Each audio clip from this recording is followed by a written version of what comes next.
अस्सलाम वालेकुम व्यूअर्स, क्या हाल है आपका? ठीक है। आज मैं आपको ब्यूटी कंसर्न BC+ का हेयर ट्रीटमेंट प्रोफेशनल किट का यूसेज भी बताऊंगी और ये भी बताऊंगी कि ये हम किस तरह के बालों को रिपेयर करने के लिए यूज़ कर सकते हैं।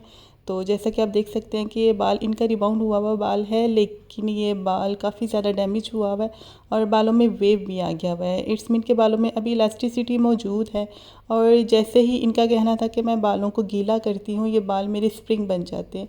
ड्राई होने के बाद बालों की शक्ल कुछ इस तरह से है। और ये ब्यूटी कंसर्न का प्रोफेशनल किट है, इसकी ओपनिंग भी मैं आपको दिखाऊंगी। इसमें एक ट्रीटमेंट है और 6 एम्प्यूल्स हैं और इसके रिज़ल्ट्स बहुत ही आउटस्टैंडिंग हैं।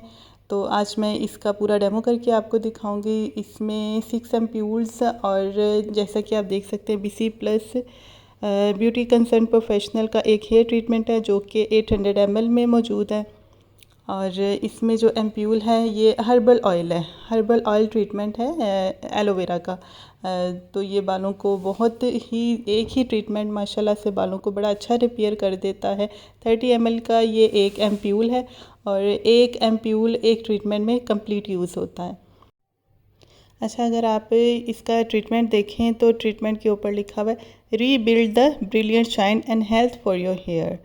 तो ये आपके बालों का जो स्ट्रक्चर डैमेज हो चुका होता है ये उसको रीबिल्ड करता है। BC+ ब्यूटी कंसर्न का ये बहुत आउटस्टैंडिंग प्रोडक्ट है और एक ही ट्रीटमेंट बालों को अच्छे खासा जो है रिज़ल्ट दे देता है। चलें जी, पूरी किट मैंने आपको खोल के दिखा दी है। इसमें जितने एम्प्यूल्स थे वो भी मैंने आपको दिखा दिए हैं। तो अब हम अपना काम शुरू करते हैं। तो सबसे पहले हमने बालों को शैम्पू करना है। शैम्पू करने के बाद हमने बालों को जो है सिंपल ड्राई होने देना। मेरी क्लाइंट घर से ही शैम्पू करके आई थी, मैंने उनको पहले ही बता दिया था कि आपने कौन सा शैम्पू यूज़ करना है।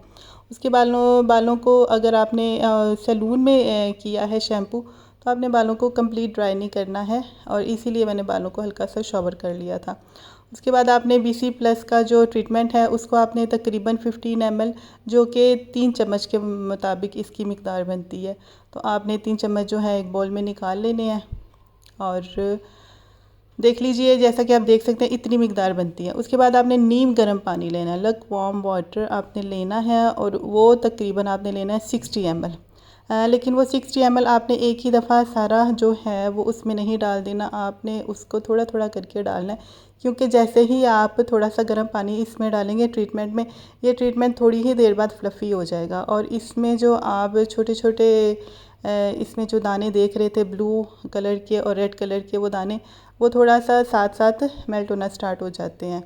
इसके बाद आप थोड़ा थोड़ा पानी डालेंगे और इसको अच्छी तरह से बीट करते जाएंगे। जैसे जैसे आप बीट करेंगे ये ट्रीटमेंट और मज़ीद फ्लफ़ी होता जाएगा और आपने इसमें पूरा 60 ml वाटर जो है ऐड कर लेना है और अच्छी तरह से इसको बीट करना है। इसमें तकरीबन आपको 4 से 5 मिनट लग सकते हैं, लेकिन आपने इसको अच्छी तरह से फ्लफ़ी सा एक टेक्सचर सा बना लेना। उसके बाद आपने एक एम्प्यूल लेना है और उस एम्प्यूल को कंप्लीट आपने बीच में डाल देना है। उसकी आपने सारा जो है कंप्लीट एम्प्यूल जब आप बीच में डाल लेंगे उसके बाद फिर आपने इसको दोबारा से बीट करना है।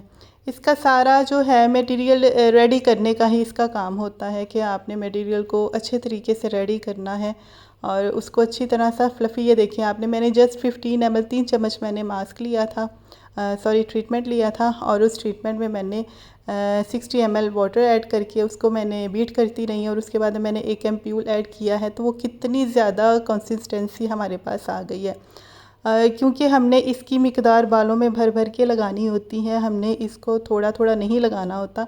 बिल्कुल एवरी स्ट्रैंड तक हमारे ये कंसिस्टेंसी जानी चाहिए। तो इस वजह से हमने इसको बहुत अच्छे तरीके से बीट करके जितना भी ये फ्लफ़ी होगा उतना ही अच्छा आपका ट्रीटमेंट रेडी होगा। अच्छा, तो जी अपनी क्लाइंट की तरफ आते हैं। मैंने आपको बताया था जैसे ही इनके बाल गीले होते हैं इनके बाल ना स्प्रिंग की तरह हो जाते हैं। तो अभी इनके बाल थोड़े हल्के गीले हैं, तो मैं इसीलिए आपको दिखा रही थी कि देखिए इनके बाल साइडों से तो बहुत ही ज़्यादा जो है ना वो फ्लफ़ी हुए हुए हैं, बाल भी फ्लफ़ी हुए हैं सारे और बालों में स्प्रिंग बना हुआ है। ट्रीटमेंट लगाना स्टार्ट किया हुआ है हमने और ट्रीटमेंट को मैंने हर स्टैंड में जो है पतले पतले सेक्शन ही लेने हैं। इसका तरीक़ेकार यही है। आप चाहें तो ट्रीटमेंट को फ्रंट से भी स्टार्ट कर सकते हैं। मैंने वीडियो बनाने के लिए ट्रीटमेंट को बैक से स्टार्ट किया है क्योंकि फेस मेरी क्लाइंट नहीं दिखाना चाह रही थी। तो वैसे मेरा दिल था कि मैं फ्रंट से ही इसको लगाना स्टार्ट करूँ। तो लेकिन ये कि आप जहाँ से मर्ज़ी करें, इसका टाइम जो है वो आपने अपना पूरा ही देना है, और टाइम तभी आपने काउंट करना है जब आप कंप्लीट इस ट्रीटमेंट को लगा लेंगे। अच्छा जी, अब आते हैं इस ट्रीटमेंट की टाइमिंग की तरफ। ये ट्रीटमेंट आप, अगर आपका बाल बहुत ज़्यादा डैमेज नहीं है, जस्ट ड्राई बाल हैं और आप उनमें मॉइस्चर लाना चाह रहे हैं, तो इस वजह से आप ये ट्रीटमेंट करना चाह रहे हैं, तो मेरा ख्याल है कि 20 मिनट्स ही इनफ है। लेकिन अगर आपके क्लाइंट के बाल इस तरह के, जैसे कि मेरी क्लाइंट के बाल हैं, उनका बॉन्ड भी ब्रेक हुआ हुआ है और बाल में मॉइस्चर तकरीबन ख़त्म हुआ हुआ है और बाल ओवर ड्राई है, तो इसको 40 मिनट्स देना लाजमी है। आप 20 मिनट्स के लिए इसको वैसे ही रखेंगे और 20 मिनट्स के लिए इसको आप हीट वाला प्रोसेस करेंगे इसके साथ, तो देन आपका बाल बड़ा अच्छे से रिपेयर हो जाएगा। अच्छा, क्वांटिटी मैंने बहुत अच्छी भर भर के मैंने लगा दिया है। इवन के जो मटेरियल रह गया था उसको भी मैंने फ्रंट पे और बैक पे बड़ी अच्छी तरह से लगा के, उसके बाद मैंने कॉम बड़े अच्छे तरीके से की थी ना, तकरीबन काफ़ी टाइम तक मैं इनको कॉम करके इनके बालों में ये मटेरियल मल्सीफाई करती रही थी, ताकि अच्छी तरह जो है हर बाल तक जो है मटेरियल मल्सीफाई हो जाए। उसके बाद मैंने मटेरियल को टॉवल रैप कर दिया था, तकरीबन 20 मिनट्स मैंने वैसे ही रखा था। 20 मिनट्स के बाद मैंने बालों को लपेट दिया था और अब मैं हीटिंग प्रोसेस स्टार्ट करने लगी हूँ। उसके लिए मैंने हेड स्टीमर का इस्तेमाल किया है। हेड स्टीमर में मैंने इनको तकरीबन 10 to 12 मिनट तक मैंने इनको स्टीम दी थी, और उसके कुछ देर बाद तक भी मैंने स्टीमर को, जब मैंने ऑफ़ किया इनके सर से, तो भी मैंने इनको थोड़ी देर बिठाए रखा है और देन भी फिर मैंने इनके बालों को रिंस किया है। तो स्टीमर की हीट जो है वो आपके अकॉर्डिंग है, आप चाहें तो थोड़ी, मतलब जितना आपका क्लाइंट बर्दाश्त कर सके, वैसे बहुत ना तो बहुत ज़्यादा होनी चाहिए और ना बहुत कम होनी चाहिए। आप चाहें तो थोड़ा सा, जब आपकी हेड गर्म हो जाए तो आप थोड़ा सा स्टीमर पीछे भी कर सकते हैं, वैसे भी थोड़ी देर बालों को रखें। अच्छा, ये देखें, जब मैंने टॉवल पीछे किया है तो मटेरियल तकरीबन सारा बालों में एब्जॉर्ब हो चुका है। बाल इतना ज़्यादा ड्राई था कि उसने इतना ज़्यादा, हालांकि मैंने हाफ़ बड़ा बॉल मैंने मटेरियल बालों में लगाया था और वो बाल तकरीबन सारा मटेरियल एब्जॉर्ब कर गए हैं। तो इसके बाद फिर मैंने बालों को आपने वॉश करना स्टार्ट करना है। अच्छा, इसकी वॉशिंग का भी थोड़ा सा मेथड डिफरेंट है। आपने इसको कंप्लीट वॉश नहीं करना। जो मटेरियल है उसको आपने तकरीबन 60-70% तक वॉश कर देना और कोशिश करनी है कि 30-40% तक आप मटेरियल को बालों में रहने दें, ताकि बाल जो है ना वो अच्छी तरह से आपके जो है ट्रीटमेंट का असर जो है बालों में रहे और बाल अच्छी तरह से रिपेयर हो सके।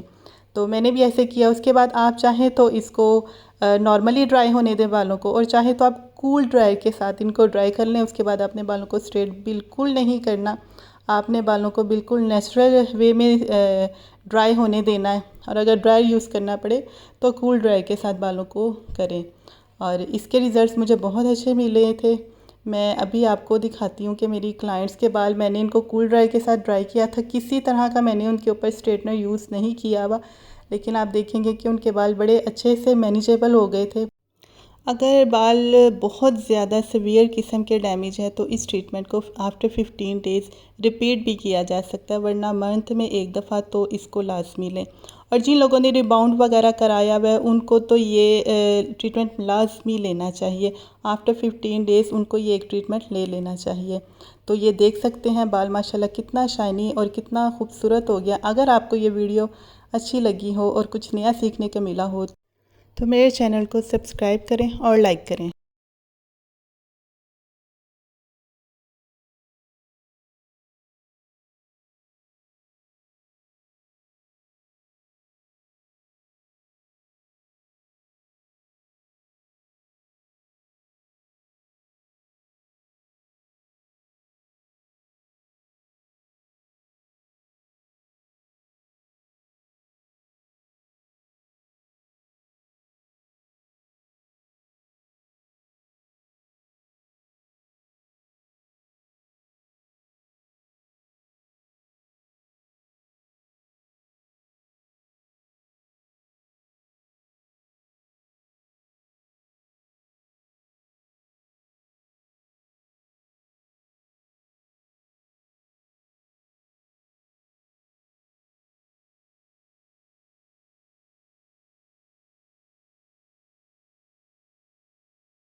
subscribe to my channel.